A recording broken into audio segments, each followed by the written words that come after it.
Salut, ça va? Ça va plutôt fort ou plutôt faible? Ouais, bon, aujourd'hui je vais vous montrer 3 manières très simples de gérer la vélocité de vos instruments. C'est parti!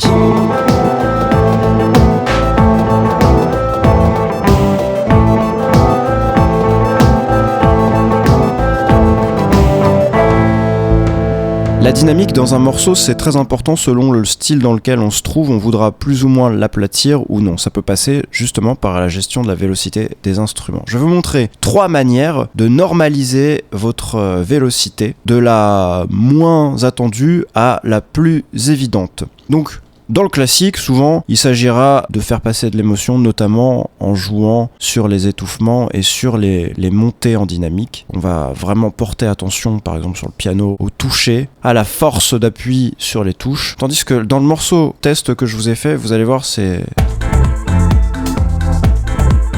un chef-d'œuvre. On a besoin plutôt d'harmoniser, de normaliser. Alors écoutez d'ailleurs le kick. On a un problème avec.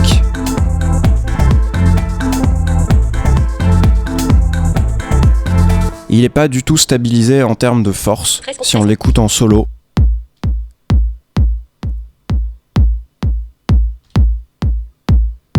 Ça nous pose un problème.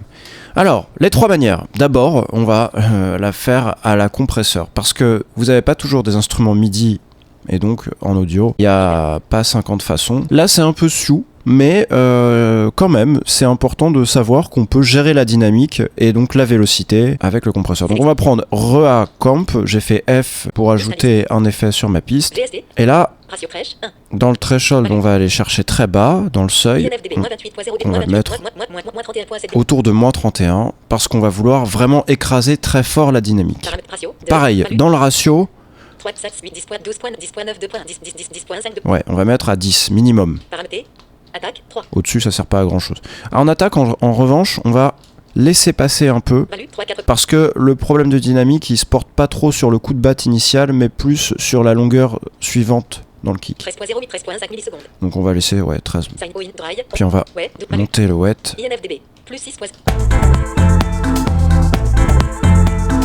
C'est un peu famélique. On va lui demander d'exclure les fréquences en dessous de 200, ouais.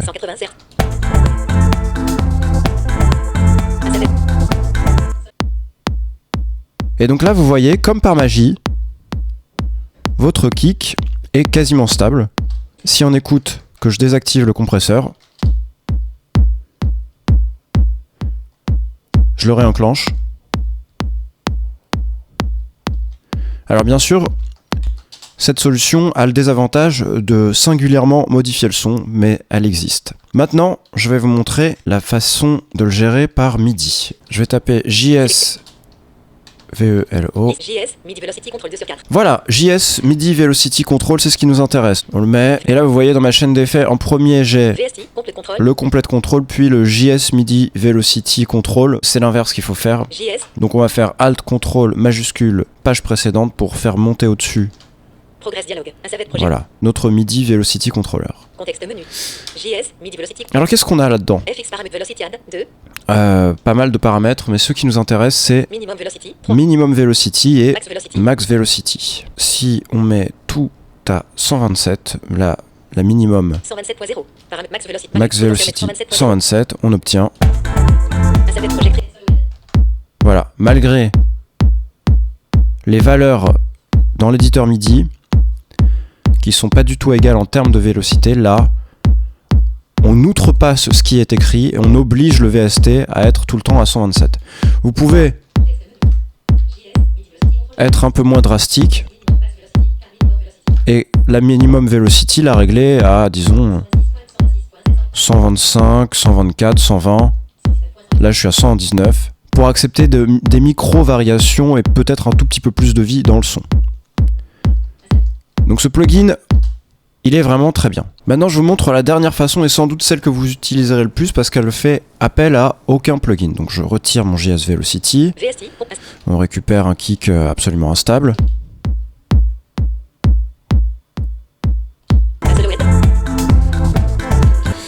Et je vais dans l'éditeur MIDI sur mon item de kick.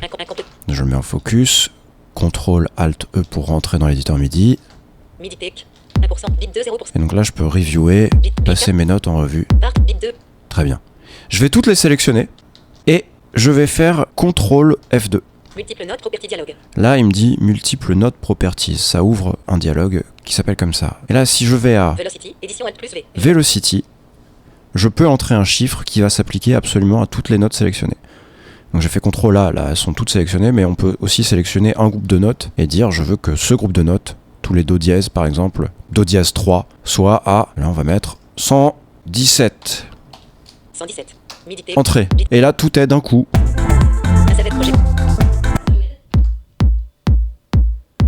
À 117. Il m'a suffi d'ouvrir l'éditeur MIDI, de sélectionner toutes mes notes, de faire CTRL F2 et d'entrer la valeur qui me convenait. Voilà, on a pu harmoniser le rythme et maintenant il n'y a plus qu'à enjoy.